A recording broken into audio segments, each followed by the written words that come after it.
Ok. Bueno, nosotros vamos a hablar sobre el lenguaje C++, que bueno, el C++ es una extensión del lenguaje C, uno de los dos extensiones que tiene el lenguaje C, que bueno, se creó con la finalidad de ser un lenguaje de programación orientada a objetos, que fue diseñada en los años 80 por Bjarne Stroustrup, que es un danés, y lo diseñó en la Universidad de Texas. Bueno, este lenguaje C++ es un lenguaje de programación multiparadigma,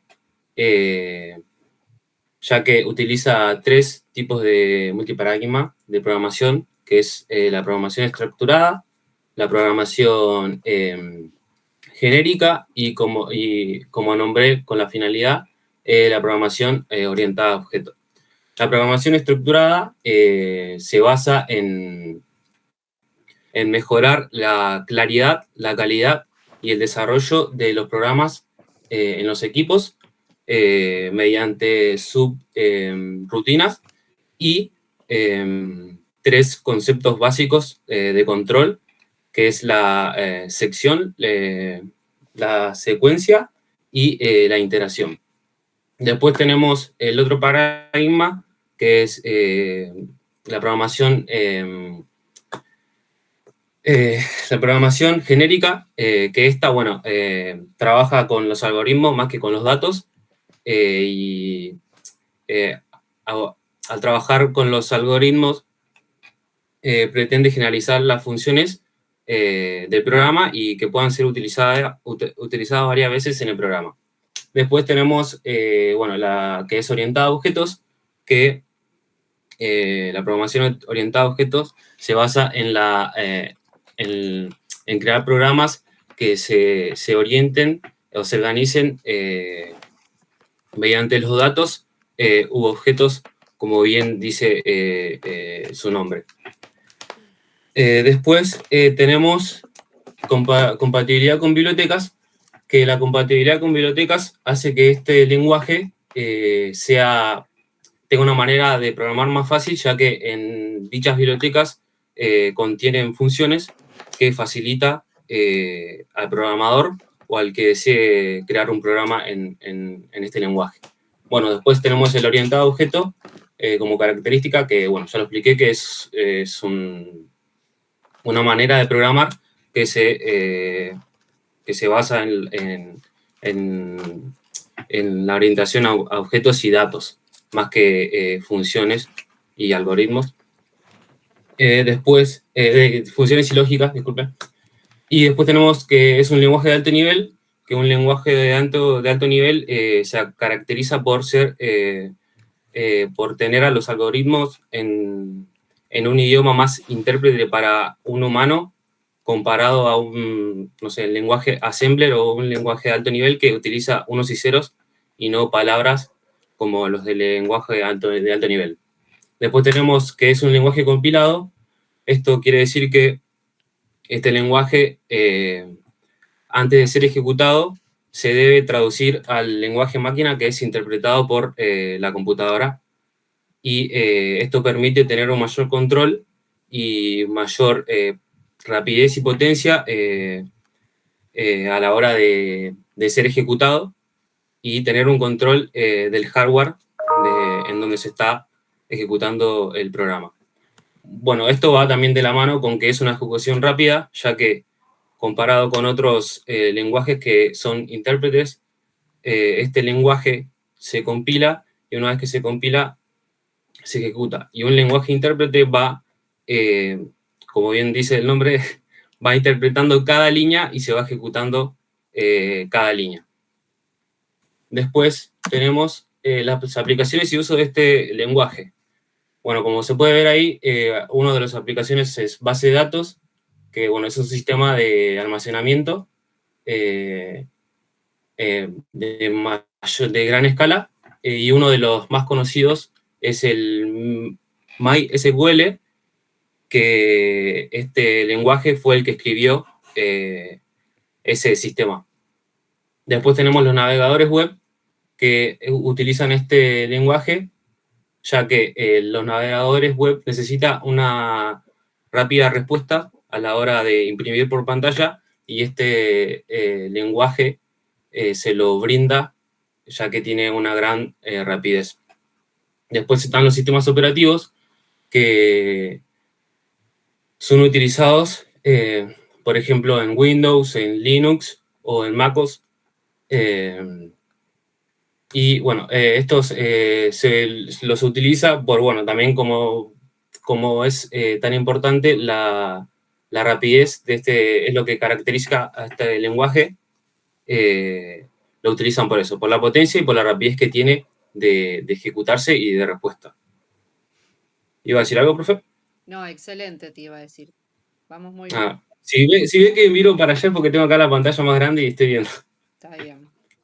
Bueno, después tenemos que los videojuegos, este lenguaje, bueno, se utiliza en los videojuegos en la parte de los gráficos, y si no también en algunas partes concretas que el videojuego lo necesite. Y por último, los compiladores, que son los compiladores de otro lenguaje, se encuentran escritos por este lenguaje.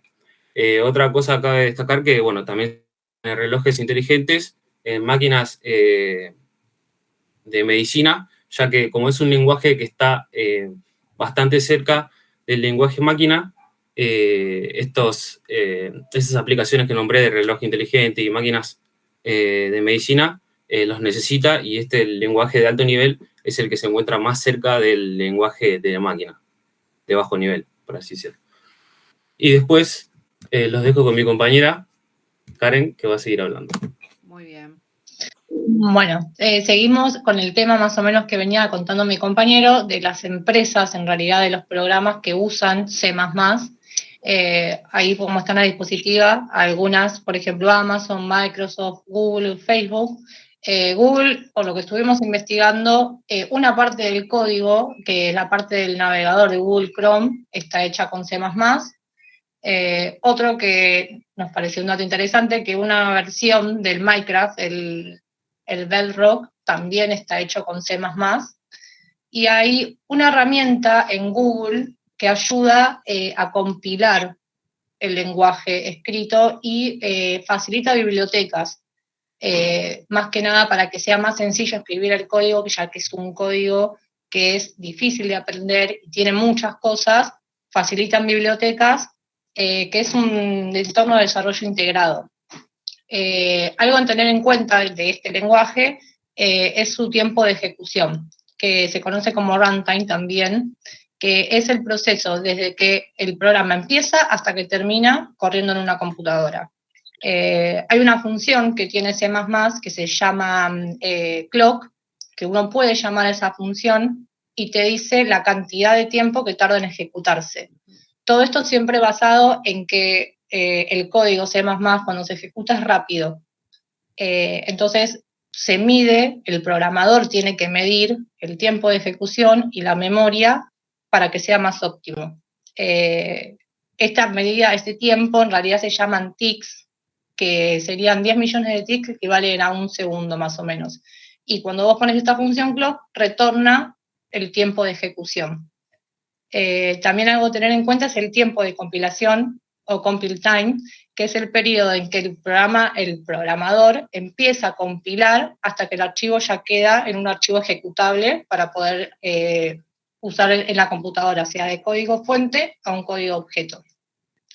En la otra diapositiva vamos a ver la forma que se instala, que son unos requisitos básicos que tiene, que hay muchos en realidad entornos de desarrollo integrado.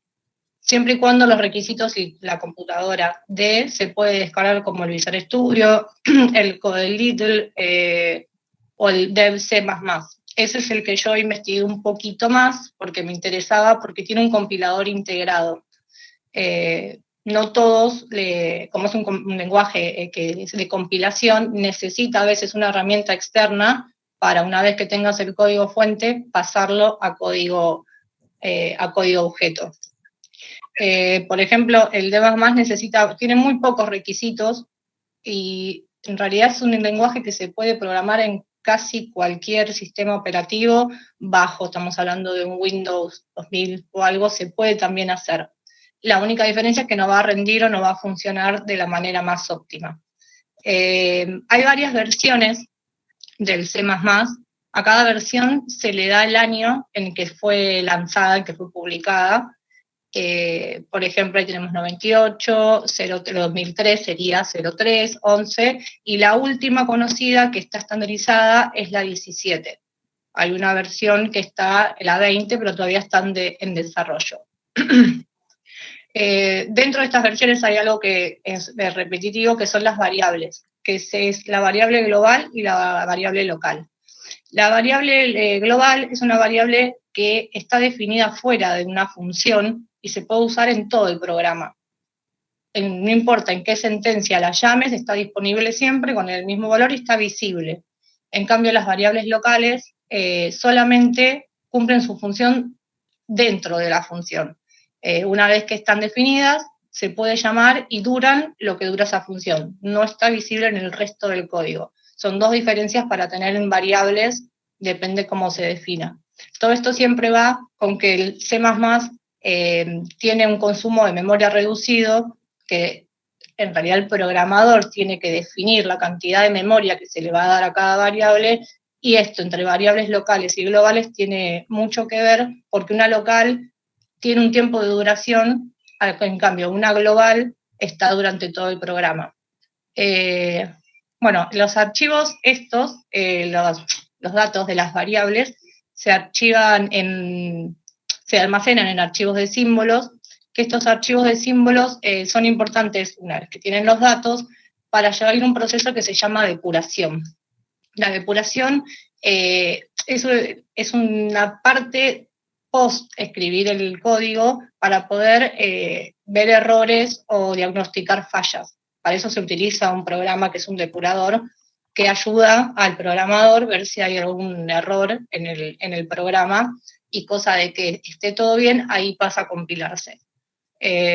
Por varios de estos motivos, tiene una memoria reducida, y algo que es para destacar es que es parte fundamental, en realidad, que el programador distribuya bien los recursos de la memoria, ya que tiene que programarlo todo en el momento que hace el código, y tiene que determinar lo que usa para cada variable o lo que va a usar de memoria en el programa. Ahora mi compañera Karina va a hablar un poquito más de las variables y los tipos de datos.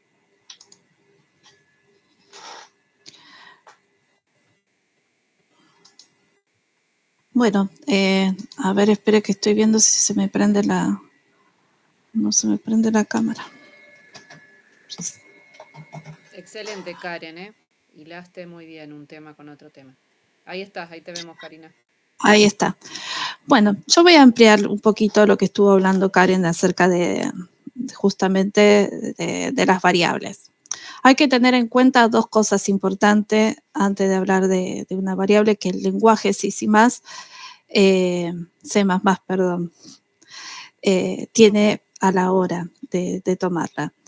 Una es que el programador tiene que declarar antes de desarrollar el código todas las variables que va a utilizar, como así también asignar el tipo de dato que va a tener esa variable. Cuando queremos tomar una variable, primero lo que tenemos que hacer es declararla. Cuando la tenemos que declarar, le tenemos que asignar un tipo de dato. Cuando le estamos designando un tipo de dato, lo que estamos diciendo en realidad es el valor que va a tener ese dato en espacio, que esto está expresado en bit, y es lo que la computadora le va a reservar a esa variable en la memoria. Acá en la diapositiva, lo que vamos a ver, en principio, son las 4 primeras, que son las que más utiliza el lenguaje, que se utiliza para todo.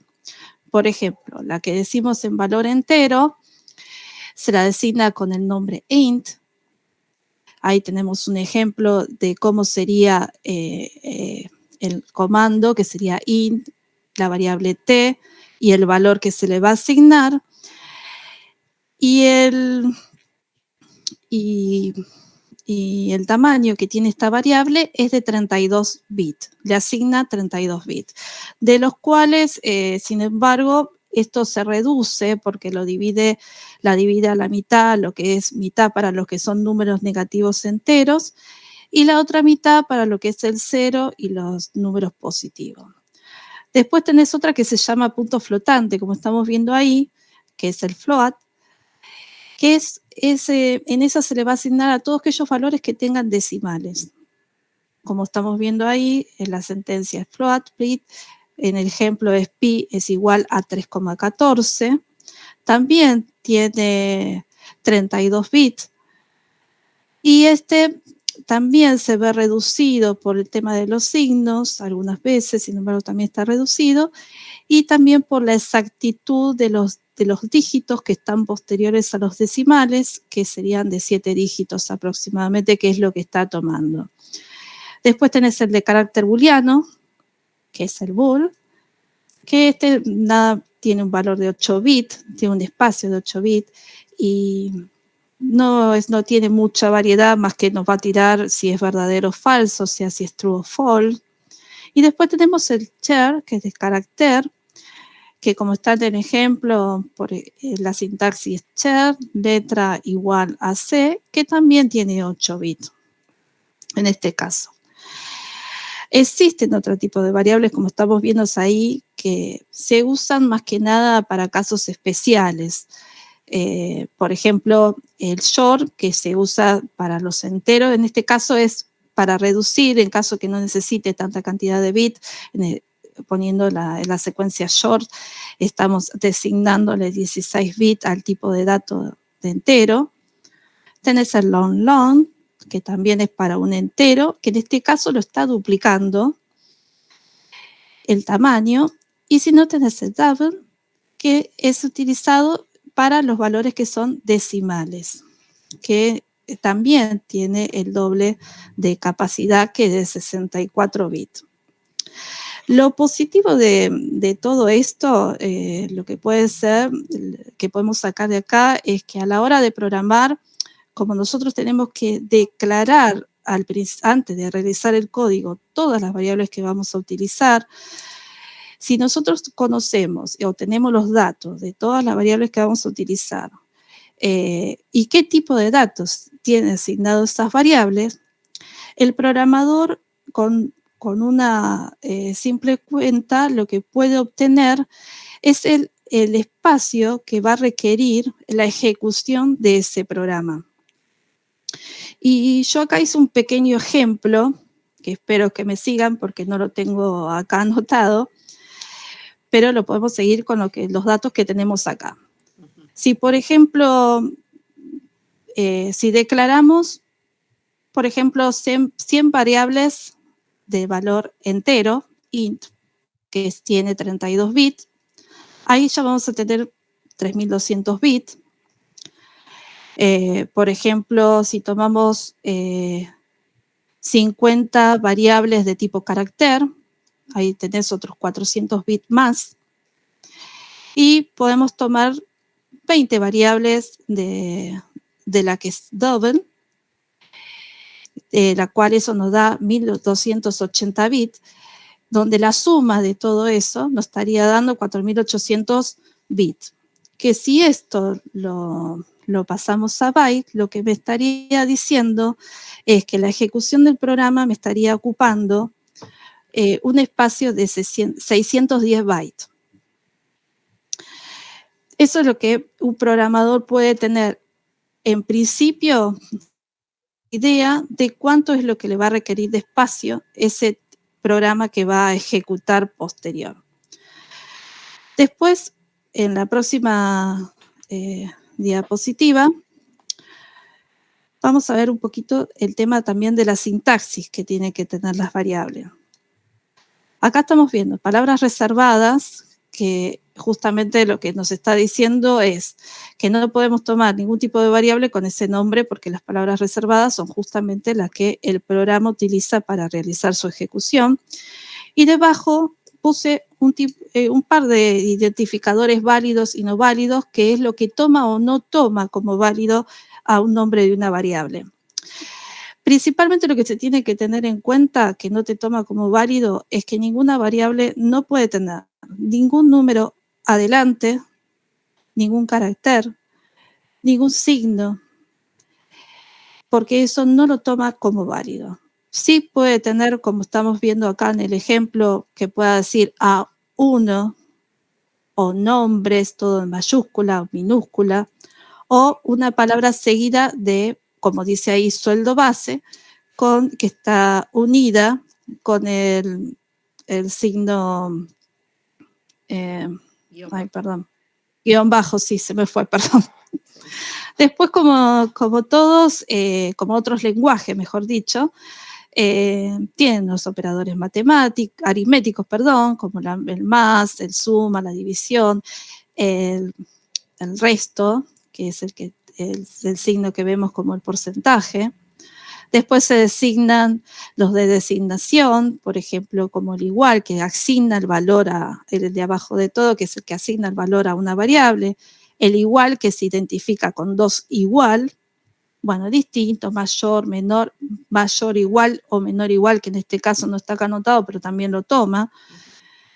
Después tienes los operadores lógicos, que los operadores lógicos lo identifica.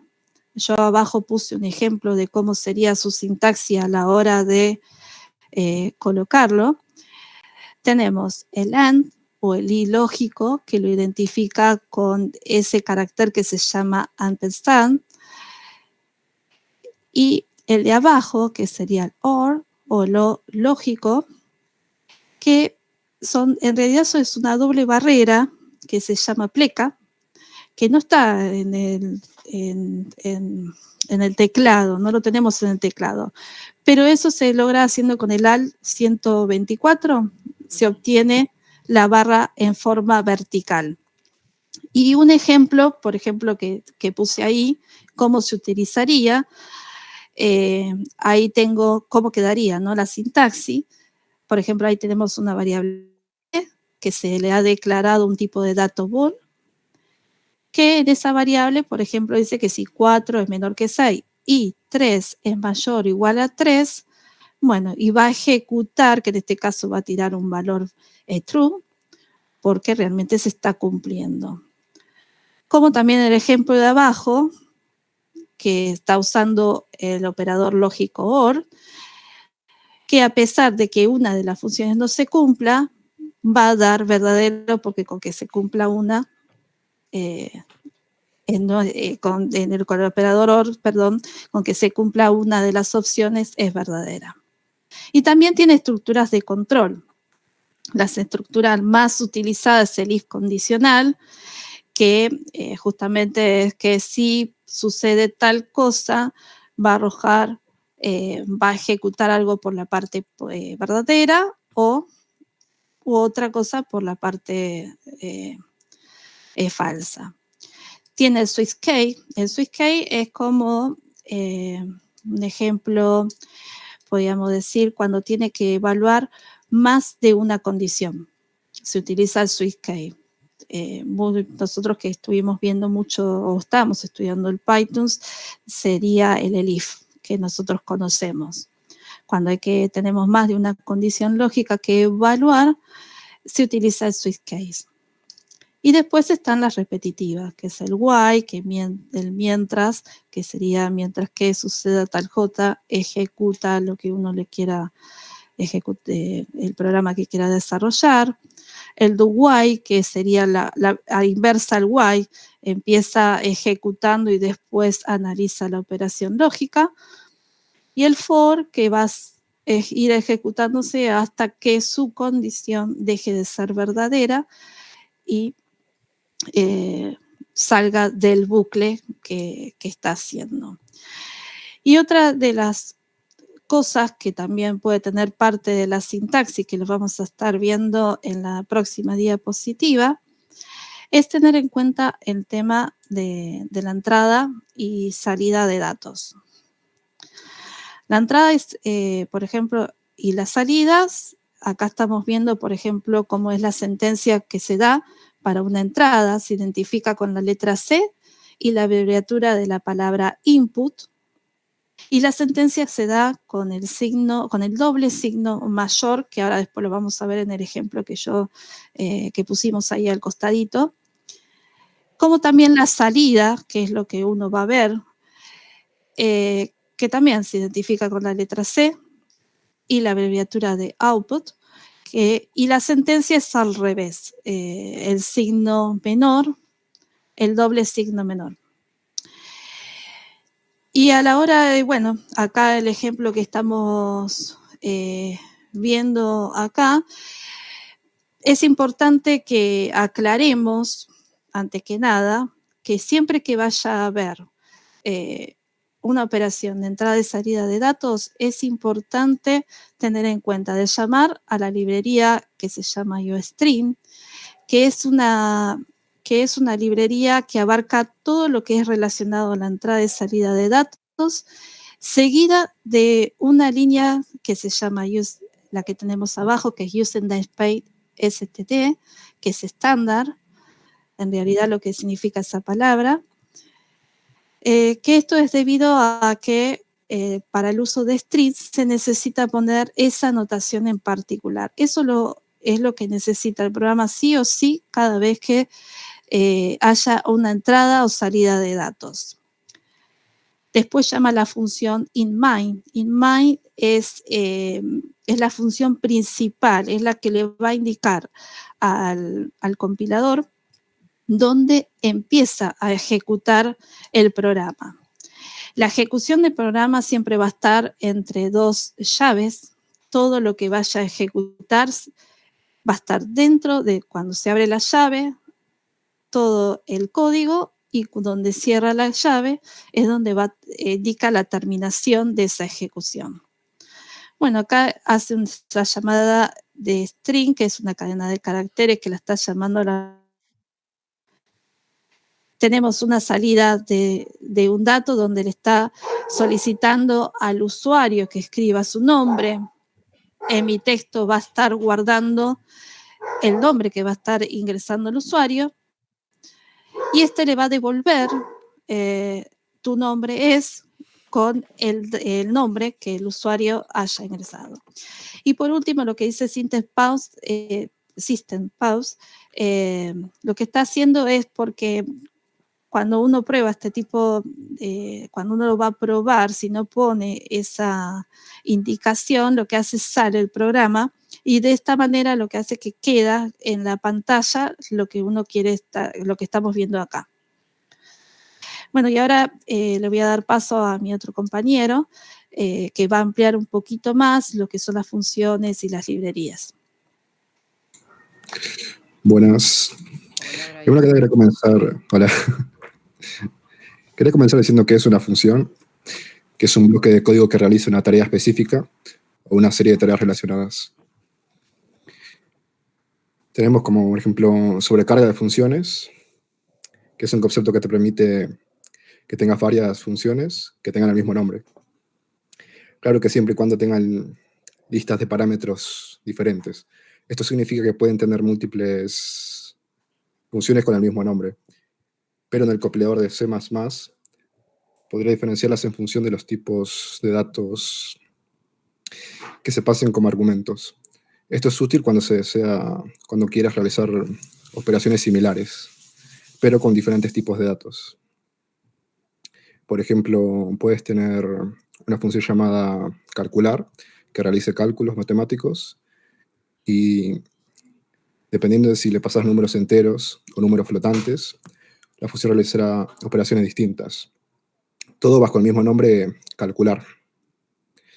Pues tendríamos funciones de miembro de clase que pueden tener funciones miembro, que son funciones asociadas a una clase específica. Esto permite la encapsulación de datos y comportamientos dentro de objetos. Las funciones miembro son una parte fundamental de la programación orientada a objetos, ya que te permite una clase defina sus propias operaciones y comportamientos y los aplique a los objetos creados a partir de esa clase. O sea, estas funciones son las acciones específicas que un objeto de esa clase pueda llevar a cabo. y se utilizan para capsular datos y comportamientos relacionados con un objeto, lo que te mejora la organización y la seguridad del código. Después tenemos funciones plantilla o templates, que te ofrece la capacidad de crear funciones, o sea, plantillas son como una base, ¿no? Que son funciones genéricas que pueden funcionar con diferentes tipos de datos. Esto te permite que puedas reutilizar el código y la creación de estructuras de datos y algoritmos que son más flexibles. Pues tendríamos constructores y destructores. En C++ te permite definir constructores, que serían funciones que se llaman al crear objetos, y destructores, que serían funciones que se llaman al eliminar objetos. Esto es para clases, lo que proporciona un control más preciso sobre la iniciación y liberación de recursos.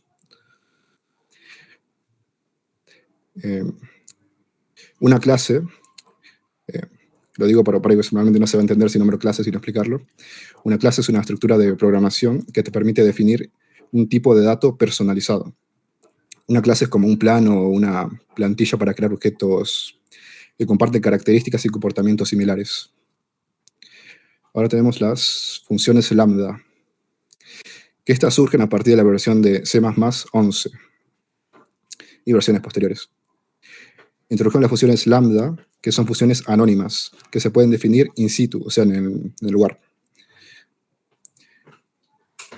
Esto es útil para escribir código más conciso y legible en algunas situaciones. Tenemos las funciones inline. Las funciones inline permiten al compilador reemplazar las llamadas de funciones con el cuerpo real de la función. O sea, no llama a la función en sí, sino que directamente lee la función. Esto puede aumentar la eficiencia en algunos casos porque, dependiendo de cómo tome esa lectura, puede tardar más o menos.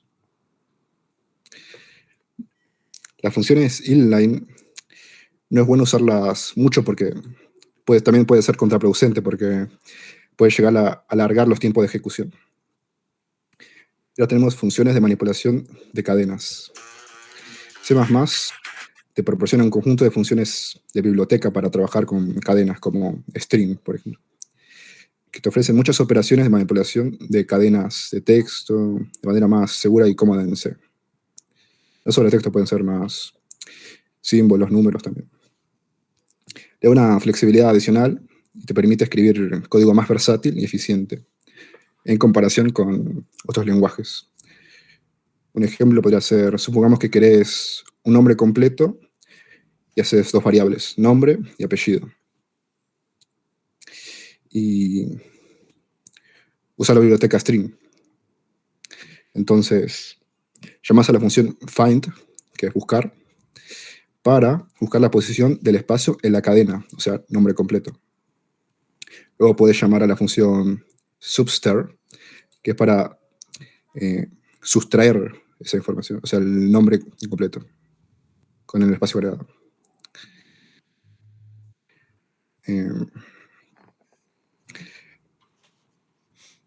Y ahora sería con las...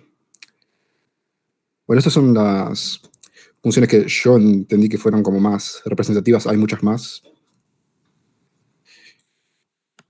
Sí, las más relevantes que tiene, claro, las más todo relevantes. lo que es C++. Ujú. Sí. Bien. Ahora voy con las librerías. Yo me confundí un poco en esto con biblioteca y librería, porque de cierto modo son muy similares, Sí. pero no...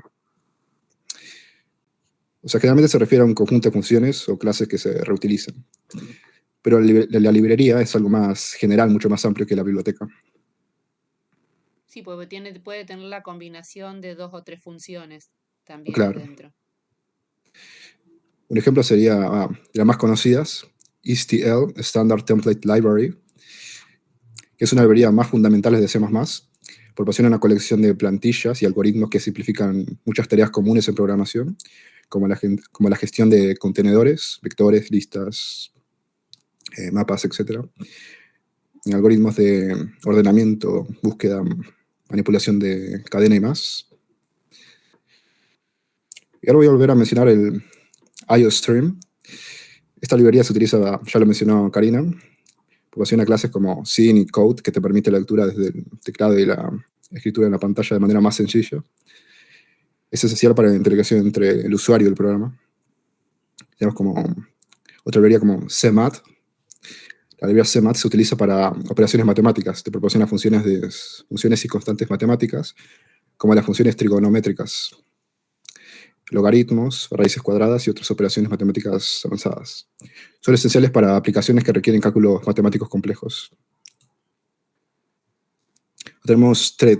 La librería Thread es parte del estándar de C++ desde la versión C++ 11 y se utiliza para programación concurrente y multihilo. O sea, Thread significa hilo. Permite crear y gestionar hilos de ejecución en un programa, lo que es útil para aprovechar la capacidad de procesamiento múltiple de las computadoras modernas y realizar tareas en paralelo. Viste que siempre se habla de un microprocesador sobre los núcleos y los hilos que tenga. Sí. La capacidad para hacer las tareas. O sea, que funciona como un núcleo, pero no físico. Sí, Estas son algunas de las librerías. Brian, ese uno de los ¿Sí? puntos principales, ustedes como nombraron anteriormente, C++ eh, eh, programa, digamos, ciertas cosas que van más allá. ¿A qué voy? Windows está hecho en C. Originalmente era en C, ¿no? Luego, obviamente, con ciertas funciones que necesita para mejorar y demás, utilizó C++, ¿sí? Y no es solamente para toda la gráfica que nosotros veamos, sino para todo lo que tiene que ver con la parte de la configuración de lo que es el sistema operativo. Por eso es tan importante los hilos que vos estabas nombrando, porque tiene Claro. y hace reconocimiento también de la parte de hardware que tiene esa máquina. O sea, por eso es tan bueno C. No es solamente, no es como JavaScript, que es para diseñar una página web. Esas son las grandes diferencias que hay entre estos lenguajes. Perdón. Claro, cuando habla de C++, lo que uno recalca más es el control y la eficiencia que te da, ya que puedes prácticamente tener el control de todas las memorias, la memoria que... Puedes delimitar las memorias, todo eso, y todo esto de los threads. Claro, también la cantidad de espacio que, bueno, eso es lo que Claro. también Cari explicó, de la cantidad de espacio que utiliza y que se necesita también. Y ahora voy con las ventajas de C++. Si bien esto se mencionó al principio de las características que se destaca por es usado para juegos y software del sistema, justamente por su alto rendimiento, ya que a menudo requiere una ejecución rápida y eficiente para brindar una experiencia de usuario fluida. Un control preciso sobre los recursos del sistema, o sea, el C++ te da un control muy preciso sobre los recursos del sistema, lo cual para la eficiencia es lo máximo. O sea, sobre la memoria y el hardware en sí, lo que es esencial para los juegos, lógicamente, y software. También se puede usar para software de bajo nivel, pero tiene sus límites. Ya que, bueno, C++, por así decirlo, está como en el medio entre un lenguaje de bajo nivel y uno de alto nivel. Diría que es un lenguaje de medio, por así decirlo. Uh-huh. Y otra ventaja a destacar es su gran portabilidad, que es lo más valioso, por así decirlo. El código C++ se puede escribir una vez y compilar para ejecutarse en una variedad de plataformas y sistemas operativos. Esto se logra mediante el uso de compiladores específicos de la plataforma que traducen el código C++ en código máquina compatible con la plataforma de destino.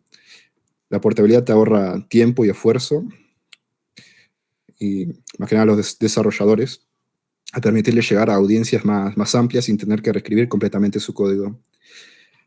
Si bien se habla de una gran portabilidad, una de las ventajas de C++ es que puede llegar a ser bastante incompatible entre sus versiones propias. Pero eso ya lo voy a ampliar un poco después. Otro que se vuelve a mencionar sería el multiparadigma, ya que combina varios tipos de paradigmas de programación. Esto significa que los programadores pueden utilizar el enfoque que mejor se adapte a sus necesidades específicas. El paradigma orientado a objetos es ampliamente utilizado en C++, lo que facilita la creación de código modular y reutilizable. Sin embargo, también es posible utilizar programación estructurada, funcional y genérica, lo que te permite adaptar el lenguaje a una amplia gama de problemas y estilos de programación. Pues está la gestión de base de datos, ya que C++ te ofrece una gran cantidad de bibliotecas y APIs, o sea, en español sería interfaz de programación de aplicaciones, y en inglés sería Application Programming Interface, que esa sería las siglas de API, o APIs, que son un conjunto de reglas y protocolos que te permiten diferentes componentes de software que se comuniquen entre sí. Una API define la forma en que los programas deben interactuar y acceder a las funciones de datos de otros programas, servicios o bibliotecas incluso. Bueno, las bibliotecas y las APIs facilitan la interacción con la base de datos en sí. Esto es especialmente útil en aplicaciones empresariales y de gestión de datos, donde se necesita acceder y consultar y modificar información que está almacenada en la base de datos. Algunas bibliotecas como ODBC, Open Database Connectivity, y SQLite también permiten a los programadores conectarse y administrar bases de datos de una manera más efectiva. Esto es fundamental para aplicaciones que requieren almacenamiento y recuperación de datos. Otra vez volvemos a mencionar el gran control que te da C++. Y ahora voy a ir con las desventajas. Es un lenguaje poderoso y versátil el C++, pero también tiene algunas desventajas a tener en cuenta. Una de ellas es la complejidad. Es un lenguaje complejo que te ofrece una gran cantidad de características y suele ser bastante flexible con lo que puedes hacer. Tal vez no tanto al programar, pero con lo que puedes hacer, ¿sí? Esto puede hacer que sea difícil la escritura del código. No va a ser un código tan limpio como puedes tener, qué sé yo, en Python o JavaScript. Y esto te suele llevar a cometer errores. Y al final puede ser difícil de depurar. O sea, a la hora de corregir los errores puede ser un proceso mucho más lento que comparándolo con otros lenguajes de alto nivel. Y también el C++ tiene una mayor curva de aprendizaje para aprenderlo, debido a que lo que mencioné antes. Puede ser más difícil de aprender para programadores inexpertos en comparación con otros lenguajes de alto nivel como Python y JavaScript. Ahora hay un problema en C++, es que no tiene garbage, no tiene la recolección automática de basura. Esto requiere que el programador tenga que gestionar manualmente la asignación y liberación de memoria. Esto te puede dar problemas como fugas de memoria, memory leaks, y corrupción de memoria, si no se maneja adecuadamente. O sea, tenés que estar... Esto me sorprendió un poco porque yo antes di Lisp, y Lisp es mucho más antiguo que C++, y tenía garbage incorporado. Y ahora vamos con... Es un nombre gracioso para mí un poco. Riesgo de punteros salvajes, o downlink pointers, y también las referencias nulas. El uso incorrecto de punteros y referencias en C++ te puede llevar a problemas como downlink pointers o punteros salvajes y referencias nulas, que pueden ser difíciles de rastrear y solucionar. ¿Qué es un puntero en C++? Un puntero es una variable que almacena la dirección de memoria de otra variable. O sea, un puntero apunta a la ubicación en la memoria de un objeto o una variable. Los punteros se utilizan comúnmente para trabajar con estructuras de datos dinámicos, como arreglos dinámicos y estructuras de datos que estén enlazados, o para acceder a funciones y datos de bajo nivel. Y ahora tenemos algo que es bueno y es malo a la vez, o sea, la sobrecarga de operadores. Si bien la sobrecarga de operadores en C++ es una característica muy buena, si le das un uso excesivo, te puede dar un código difícil de entender y mantener. O sea, a la larga, para darle un mantenimiento o ver errores, o buscarle una mayor eficiencia, te puede jugar en contra.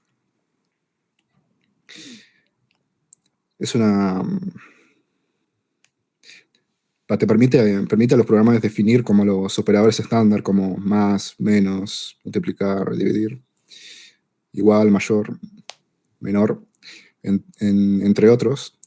O sea, cómo deben comportarse cuando se aplican a tipos de datos definidos por el usuario, como clases y estructuras personalizadas. Básicamente, la sobrecarga de operadores te permite que los objetos definidos por el usuario respondan a los operadores de la misma manera que los tipos de datos primitivos, lo que puede hacer que el código sea más legible y expresivo. La sobrecarga de operadores debe usarse con moderación y de manera reflexiva, que saber cuándo usarlo, ya que el abuso de esta característica puede llevar a un código complicado y difícil de digerir, por decirlo. No todos los operadores deben sobrecargarse, y hacerse en exceso puede complicarlo, difícil de leer, difícil de entender. Esto es importante si vas a trabajar con otros programadores. Si trabajas en un grupo con otros programadores, esto puede complicar el trabajo en equipo. Y otra desventaja de C++ sería la falta de verificación de desbordamiento de arreglos. C++ no te proporciona una verificación automática de desbordamiento de arreglos, lo que te puede llevar a errores de acceso a memoria no válida, si no se toman las precauciones necesarias. La falta de esta verificación refiere a que C++ y en muchos otros lenguajes también el compilador no realiza automáticamente las comprobaciones para garantizar que no te salga de los límites de un rango, un arreglo, una estructura de datos cuando accedes a sus elementos. Esto es como poner cierto rango y al final lo que ingresas un dato que supere ese rango, no te va a tirar error, básicamente. Y otro problema es la compatibilidad entre versiones. Las diferentes versiones que tiene C++. Primero fue C++ 98, C++ 11, C++ 14, C++ 17, C++ 20, y también está en proceso, por así decirlo, el C++ 23.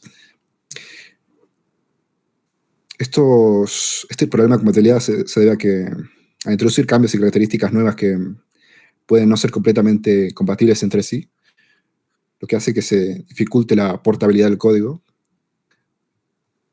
entre diferentes compiladores y sistemas. Por eso es portable, pero siempre y cuando se utilice la misma versión de C++. También C++ tiene un tiempo de desarrollo más largo, ya que la complejidad y las características avanzadas que te proporciona C++, el gran control que te proporciona, hace que los proyectos en C++ tiendan a ser más largos a comparación de otros lenguajes. También tenés mayor posibilidad de errores de seguridad. La gestión manual de la memoria y las características avanzadas de C++ que te pueden aumentar la posibilidad. La posibilidad de tener errores de seguridad, como desbordamiento del buffer y otros problemas que tienen que ver siempre con la seguridad. Otra desventaja podríamos decir que es la verbosidad. El código de C++ suele requerir muchas líneas de código, en comparación a otros lenguajes, claro. Comparado con Python, C++ te pide mucho más líneas de código para hacer lo que pasa con unas cositas más simples. Y esto hace que pueda ser difícil de leer. Eso también suma a la curva de aprendizaje. Y eso también hace que el mantenimiento del código también sea más complicado, ya que al tener más líneas se hace más tediosa la búsqueda de errores o si estás en búsqueda de mejorar la eficiencia del código.